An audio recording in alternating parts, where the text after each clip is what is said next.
बड़ा अन्याय कर रहे हैं हम लोग बच्चों के साथ, उसके बचपन के साथ। तो खेलना भी उसका अधिकार है, खेलने के लिए समय दीजिए उनको। तो क्लासेस छोटे रहेंगे तो वो बर्डन है ना बच्चों के ऊपर वो कम रहेगा, टीचर को भी कम रहेगा, तो वो ज्ञान बुरी तरह से बँट पाएगा टीचर और बच्चों के बीच में। और फिर आगे ये कि वो बहुत ईज़ी फ़ील करेंगे बिल्कुल, ठीक है? और नमस्कार दोस्तों, मेरा नाम विजय शंकर दा, आप देख रहे हैं ज्ञान श्रृंखला। अभी हम बेहरा से गुजर रहे थे तो इसी बीच में बसुहाम और जरसों के बीच में एक मैंने स्कूल देखे जो बहुत ही अलग, उनका नाम देख करके मुझे लगा जो यहाँ पे शिक्षकों से मिलकर बात करना चाहिए। जो आज की डेट में इतना अच्छा स्कूल के नाम कैसे रखे, वर्ल्ड सिटीजन स्कूल। तो अभी हम आए हैं और सर सबसे पहले sir welcome sir. Thank you.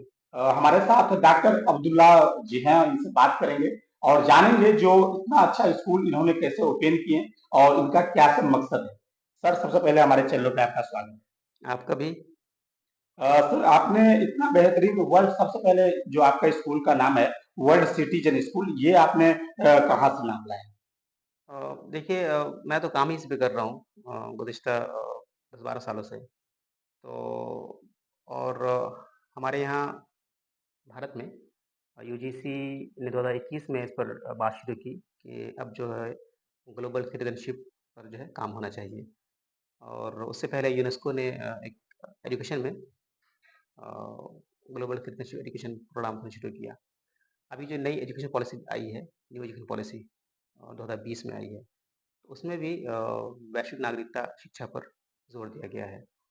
तो हमारी ऑर्गनाइज़ेशन उससे पहले से काम कर रही है, 2017 से मतलब 16 से, उससे पहले और जाए पीछे तो 14 से। तो ये इसलिए ज़रूरी है क्योंकि लोगों ने ये महसूस किया है कि इस दुनिया की जो सुरक्षा है, इस पूरे विश्व की, इस धरती की, पर्यावरण की, लोगों की, जान-माल तक की, वो अपने आप को इस पूरे ग्रह का नागरिक मानने में अधिक है। तो ये जब मानते हैं हम, तो हम इस पूरी सृष्टि के प्रति कर्तव्यदायी होते हैं। तो ये इस भाव से, इसको भाव को बढ़ावा देने के लिए, फिर संस्कृतियों के बीच आपस में सामंजस्य हो, मेल-जोल हो और एक जो बहुत तीव्रता होती है 2 संस्कृतियों के बीच, वो कम हो। इसके लिए global citizenship education programme UGC में और न्यू एजुकेशन पॉलिसी में शुरू किया गया है। सर इनका जो आपका जो क्लास होगा वो कितना से कितना तक क्लास ओपन किए हैं? हाँ, वो क्लास फाउंडेशन नर्सरी से क्लास 6 तक। एक बात मैं ये ज़िक्र कर दूँ कि ये जो स्कूल है, यानी वर्ल्ड सिटीज़न स्कूल हमारा जी। स्कूल, ये इस विज़न पर, ये भारत का पहला स्कूल है ये। बिल्कुल। हाँ, बिल्कुल आप सर्च कर सकते हैं। भारत का पहला स्कूल है ये इस विज़न पर। और जो करिकुलम हमने मतलब शुरू किया है यहाँ, वो इंटरनेशनल बैccalaureate लोग जानते हैं इसको। जो लोग जुड़े हुए हैं पढ़ने-लिखने से। आईबी करिकुलम पर बेस्ड है ये। ये बिहार का इस करिकुलम पर बेस्ड कोई स्कूल ये पहला है। तो बिहार का पहला स्कूल है। जी, जी, जी। वो भी ग्रामीण क्षेत्र कह सकते हैं, जी, बेनीपुर जी। जैसे सुदूर इलाका में ये होना बहुत बड़ी बात है। जी, शुक्रिया। और सर इनका जो मकसद देख लीजिए, आज जिस तरह से स्कूल पर डे खुल रहा है और बंद हो जाता है, शिक्षा जो है एक उद्योग ले लिया है। लेकिन आपके पास सर इसका क्या सर विजन है, जो हमारे जो गार्जियन है वो अभिभावक जो बच्चे देंगे, उनके लिए आपके पास क्या? जो बुनियादी काम है, जिससे ये पता चलता है कि हम बच्चों को कैसे अंदर तक जा पाएँ, बच्चों को कैसे बदल पाएँ, शिक्षा की ओर प्रेरित कर पाएँ। तो उसमें क्योंकि ये छोटे बच्चों का स्कूल है ये, नर्सरी ज़ाहिर है कि बहुत फाउंडेशन क्लास है ये कोई, और क्लास 6 तक है ये अभी इस सेशन के लिए। तो हमने ये कोशिश की है और दुनिया की ये रिसर्च है कि क्लासेस छोटे होने पर आप वो जो क्वालिटी एजुकेशन जिसे कहते हैं, वो आप दे पाते हैं। तो चूँकि हमारा देश बहुत बड़ा देश है, आबादी बहुत ज़्यादा है, गरीबी भी है, तो इस तरह से मुमकिन नहीं है, लेकिन हम कोशिश कर सकते हैं। हमने इसकी एक पहल की है कि हम कोशिश कर रहे हैं कि क्लास नर्सरी में सिर्फ़ 10 बच्चे होंगे और 1 टीचर होगा। ये वो पैमाना है कि दुनिया में यानी गिनती के स्कूल होंगे, इसको फ़ॉलो करते हैं। गिनती के स्कूल, जिसको आप हाथों पे गिन सकते हैं, उँगलियों पे गिन सकते हैं। लेकिन हमने वो शुरुआत की है, तो हम ग्रेजुअली नंबर बढ़ाएँगे, लेकिन 10 बच्चे से मैंने शुरू किया है कि 10 बच्चे पे 1 टीचर, ताकि टीचर और बच्चे के बीच जो है एक रिलेशन कायम हो पाए और टीचर हर बच्चे तक जा पाए, जो बैक बेंचर है, वहाँ भी जा पाए वो। तो इससे क्या होता है कि बच्चे के अंदर कॉन्फिडेंस डेवलप होता है, बिल्डअप होता है, वो टीचर को अपनी बात कह पाता है, समस्याएँ रख पाता है। क्लास बड़े होते हैं तो वो सोच रहा रहता है कि हम क्या पूछें सर से, हेजिटेशन होता है बच्चे के बीच। टीचर भी उस 45 मिनट 50 मिनट की क्लास में हर बच्चे तक पहुँचना उनके लिए मुमकिन नहीं है। तो इसलिए हमारी क्लास की ड्यूरेशन भी बड़ी होंगे, मतलब लंबा होगा, लेकिन वो इस तरह नहीं होगा कि बच्चों को बोझिल लगे, हमने उसको कई हिस्सों में बाँटा है क्लास को। और जो नंबर ऑफ स्टूडेंट्स हैं, वो बहुत कम होता है, बताया मैंने आपको 10 होगा, फिर हम 15 करेंगे, फिर 20 करेंगे, आगे जैसे आगे क्लास बढ़ी जाएगी तो 10 मिनिमम है। बच्चे की शुरुआती शिक्षा जो है सर इंग्लिश मीडियम से रहेगा या फिर अपना ये जो मैथिली कल्चर है उन पे किस तरह का काम होगा? देखिए इसमें हम काम कर रहे हैं अंग्रेज़ी ही रहेगी, लेकिन कहीं कहीं दिक्कत हो रही है समझने में, तो हिंदी भी साथ है, ठीक है? बल्कि हमारी जो मदर टंग है हिंदी, वो बिल्कुल साथ-साथ चलेगी और दोनों भाषाएँ बिल्कुल यहाँ आपको मिलेगी पढ़ने-लिखने में, कोई दिक्कत नहीं है। मेन मकसद ये है कि बच्चे को कांसेप्ट समझ में आना चाहिए और बच्चा जब मैट्रिकल तैयार हो, तो वहाँ वो बिल्कुल तैयार रहे, हर एक क्वेश्चन को आंसर करने के लिए। तो शुरू से ही सिर्फ़ इंग्लिश का बोझ डाल कर के वो भी सही नहीं है और बिल्कुल वो उससे अनअवेयर हो जाए, ये भी सही नहीं है। तो हम ऐसा माहौल बनाएँगे कि बच्चे दोनों भाषा को पारंगत हो सकें दोनों भाषा में, ऐसी मेरी कोशिश है। और क्या सब कोशिश रहेगा बच्चों के लिए?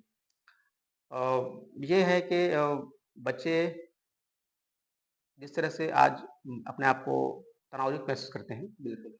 और बोझ बना हुआ बिल्कुल शिक्षा उनके लिए, वो सब बिल्कुल खत्म हो जाएगा। यहाँ इस स्कूल कम से कम मेरी जो सीमाएँ हैं। अभी तो ये शुरू हुआ है, जब आप साल भर गुज़रने दीजिए और कुछ बच्चे हमारे यहाँ तैयार होंगे, आप उसको देख सकेंगे कि बच्चे हमारे यहाँ किताबों का बोझ नहीं है, किताबें स्कूल में रहेंगी, बच्चे बिना घर जाएँगे और यहीं पढ़ेंगे। जो रिवीज़न क्लासेस हैं या डाउट्स हैं, वहीं क्लियर होगा उनका स्कूल सेशन के बाद। तो और गार्जियन पे कोई बोझ नहीं है कि भई ये बच्चों को पढ़ाना है, कोचिंग्स की कोई ज़रूरत नहीं है यहाँ, यानी यहाँ जो बच्चा पढ़ेगा, वो कोचिंग नहीं करेगा। वो ज़िम्मेदारी स्कूल की होगी कि हम उनको अलग से क्लास दे करके कितना हम कॉन्फिडेंस है आपके अंदर?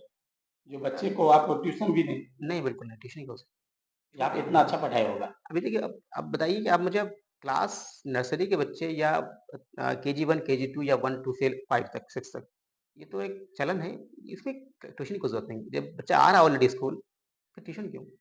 और ज़रूरत पड़ेगी तो बताया मैंने आपको क्लासेस जो फॉर्मल क्लासेस की ड्यूरेशन है स्कूल की, उसके बाद फिर एक्स्ट्रा क्लासेस रखेंगे, ऐसे बच्चों के लिए जिनको ज़रूरत है ट्यूशन की, तो वो यही रहेगा वो, ठीक है? इसलिए उसको ज़रूरत नहीं है उससे।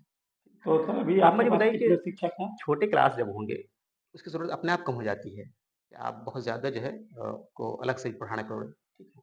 ताकि बच्चे खेल कूद सकें। देखिए बच्चों का डेवलपमेंट केवल किताबी ज्ञान से नहीं होता। सब जानते हैं ये बात लेकिन इसके बावजूद भी काम वही करते हैं जो सब कर रहे हैं। थोड़ा-सा आपको स्टेप लेने की ज़रूरत पड़ती है। बच्चों को थोड़ा जीने दीजिए, बिल्कुल, बच्चों को थोड़ा जीने दीजिए और बड़ा अन्याय कर रहे हैं हम लोग बच्चों के साथ, उसके बचपन के साथ। तो खेलना भी उसका अधिकार है, खेलने के लिए समय दीजिए उनको। तो क्लासेस छोटे रहेंगे तो वो बर्डन है ना बच्चों के ऊपर वो कम रहेगा, टीचर को भी कम रहेगा, तो वो ज्ञान बुरी तरह से बँट पाएगा टीचर और बच्चों के बीच में। और फिर आगे ये कि वो बहुत ईज़ी फ़ील करेंगे बिल्कुल, ठीक है? और स्कूल का माहौल ये है स्कूल का माहौल बिल्कुल फ्री है बिल्कुल, यानी बच्चे ना उद्दंड होंगे, ना ही बिल्कुल बद्दू होंगे और अपना बिल्कुल जो एक नेचुरल बिहेवियर होता है बच्चों का वो बिल्कुल उसके लिए यहाँ प्रिज़र्वेशन है। तो देखिए हमारे साथ डॉक्टर अब्दुल्ला सर हैं जो काफ़ी अच्छी बात बतलाए हैं, जो बच्चे के साथ अन्याय नहीं होना चाहिए। बच्चे को बेहतर शिक्षा तब मिलेगा जब उन्हें कम से कम बच्चे रहेंगे और सर साफ-साफ कहें हमारे साथ मात्र 10 बच्चे पे 1 शिक्षक देंगे। ये बहुत बड़ी बात है। सर यही बात है ना? हाँ, बिल्कुल मैंने कहा ना कि अ, आपसे क्लास नर्सरी में हम 10 बच्चों पर 1 टीचर रखेंगे और उसके बाद फिर धीरे-धीरे हम 15 करेंगे, 20 करेंगे हम। लेकिन उसके बाद बहुत क्लास 6 में भी जाकर 30 से ऊपर बच्चे नहीं हैं। क्लास 6 बच्चे जो है ना, वहाँ भी 30 से ऊपर बच्चे नहीं होंगे। जो मतलब राइट टू एजुकेशन एक्ट के तहत हमारे यहाँ जो कानून है, वो 30 से ज़्यादा नहीं होंगे। और सर एक लास्ट बात बतला दीजिए जो हमारा जो क्षेत्र है वो किसान की क्षेत्र है, उद्योग उतना बड़ा है नहीं। तो गार्जियन सब जो जो आएँगे बच्चों को लेकर लोग नहीं समझ पा रहे हैं इस बात को, वो कह रहे हैं कि ज़्यादा है ये। तो फिर हमने कई काम किया उस पर, तो अब ये फ़ी कम हो गई है ₹1200 फ़ी है नर्सरी क्लास की और इसी तरह फिर 1200 है, फिर नर्सरी से केजी 2 तक 1200 है 1 से लेकर 3 1400 और फिर 4, 5, 6 1600 ये फ़ी रखी है हमने मंथली। बाकी एडमिशन फ़ी है, वो भी कम कर दी गई है, पहले 7,000 8,000 रुपए थी, 60% कम कर दिया गया है, तो अब वो ₹3200 है। मैं यहाँ पे थोड़ा-सा ये कहना चाहूँगा कि अगर गार्जियन से कुछ टीचर की एक जमात एक जो है, वो 30 दिन पढ़ाएँगे, उनको 20 दिन पढ़ाएँगे।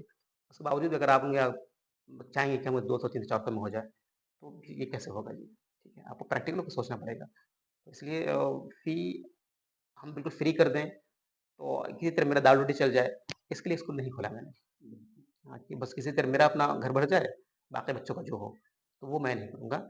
हाँ, आखिरी बात ये कहूँगा कि थोड़ा-सा आप साथ दें। मैं गार्जियन से भी कहूँगा कि अपने बच्चों को भेजिए और समझिए चीज़ों को कि हम किस तरह से काम कर रहे हैं। और एक चीज़ ये कि कोई दिक्कत होती है तो हमारी वेबसाइट है worldcitizen.in, माफ़ कीजिए worldcitizenschool.in, ये हमारी वेबसाइट है स्कूल की, वहाँ जाएँ, सारी चीज़ें मौजूद हैं, स्कूल की फ़ीस और विज़न कैसे काम करेगी स्कूल और टीचर की रिक्रूटमेंट सब चीज़ मौजूद है उसके ऊपर। तो आप सारी प्रोसेस जो है वो ऑनलाइन ही है, यानी एडमिशन भी होगा, ऑनलाइन होगा, उसके फॉर्म भरे हुए हैं, उसके फॉर्म रखे हुए हैं उसके ऊपर और सब चीज़ बिल्कुल ट्रांसपेरेंट है बिल्कुल। तो चलिए कोई चीज़ बहुत-बहुत धन्यवाद सर। रियलिटी ये ग्रेट समय है बेनीपुर की बात कर लें, क्योंकि वर्ल्ड सिटीजन स्कूल बहुत ही नाम भी इनका अलग है। और बच्चे के अभिभावकों से कहना चाहूंगा जो एक बार जरूर मौका दीजिए, क्या क्योंकि बच्चे सर बतला रहे हैं जो बच्चे को हम बोझ नहीं बनने देंगे। उनका जो शिक्षा है वो पहला जो शुरुआत होगा उनकी सबसे अलग होगा, तो इसीलिए अपने बच्चों को एक बार वर्ल्ड सिटीजन स्कूल में जरूर दें, क्योंकि इनका लोकेशन भी बहुत अच्छे जगह पे है। इसीलिए एक बार जरूर सर के साथ विजिट करें और सर से बात करें, क्योंकि जब हम सर से बात किए तो इनका एक एक शब्द बहुत ही सौंदर्य था सर। इसीलिए एक बार जरूर सर से मिलिए। धन्यवाद। बिल्कुल।